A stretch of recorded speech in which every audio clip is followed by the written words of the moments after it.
എല്ലാവർക്കും എൻ്റെ നമസ്കാരം. ഞാനിന്ന് പറയാൻ പോകുന്നത് ഒരു കുറുക്കൻ്റെയും കോക്കിൻ്റെയും കഥയാണ്.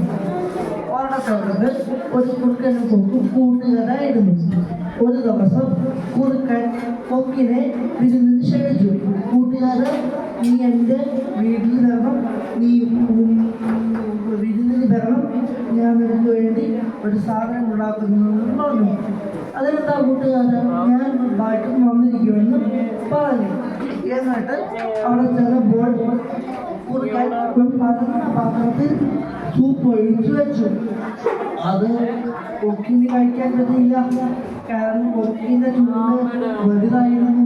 ആ ചൂട് വെച്ച് ഒരിക്കലും പരന്ന പാത്രത്തിൽ നിന്ന് കഴിക്കാൻ പറ്റില്ല. വിഷമത്തോടെ കൊക്ക് വീട്ടിൽ പോയി. പക്ഷേ കുറുക്കന് പണി കൊടുക്കണമെന്ന് കൊക്കും വിചാരിച്ചു. കൊക്ക് ഒരു ദിവസം കുറുക്കനെ വീട്ടിലോട്ട് ക്ഷണിച്ചു. കുറുക്കൻ പറഞ്ഞു, കൂട്ടുകാരാ, ഞാൻ ഉറപ്പായിട്ടും വരുന്നതിന് ഒരു പ്രശ്നവും ഇല്ലെന്ന് പറഞ്ഞു. അങ്ങനെ കുറുക്കൻ വീട്ടിൽ ചെന്നു. അപ്പോൾ കുറുക്കൻ എന്താണോ ചെയ്യുന്നത് അത് തന്നെ തിരിച്ച് ചെയ്തു.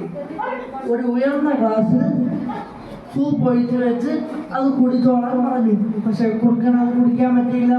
അന്നേരം കുറുക്കൻ കൊക്കിനോട് ചോദിച്ചു, നീ എന്തിനാണ് ഇത് ചെയ്തത് എന്ന് ചോദിച്ചു. അങ്ങനെ നീയും ഇത് തന്നെയല്ലേ ചെയ്തേ, ഞാൻ വന്നപ്പോഴും ഇത് തന്നെ ചെയ്ത്, അതുകൊണ്ട് ഞാൻ തിരിച്ചു ചെയ്തു. ഇതിന്റെ ഗുണപാഠം എന്നാൽ ഒരു വിരുന്നുകാരനെയും വീട്ടിൽ ക്ഷണിച്ചാൽ ഒരിക്കലും അപമാനിക്കരുത്.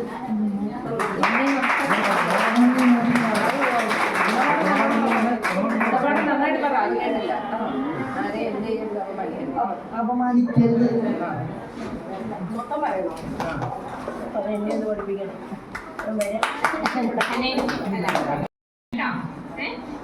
ഭക്ഷണം കഴിച്ച് തിരുന്നവർക്കൊക്കെ നല്ല കഥ പറഞ്ഞു കൊടുത്തു.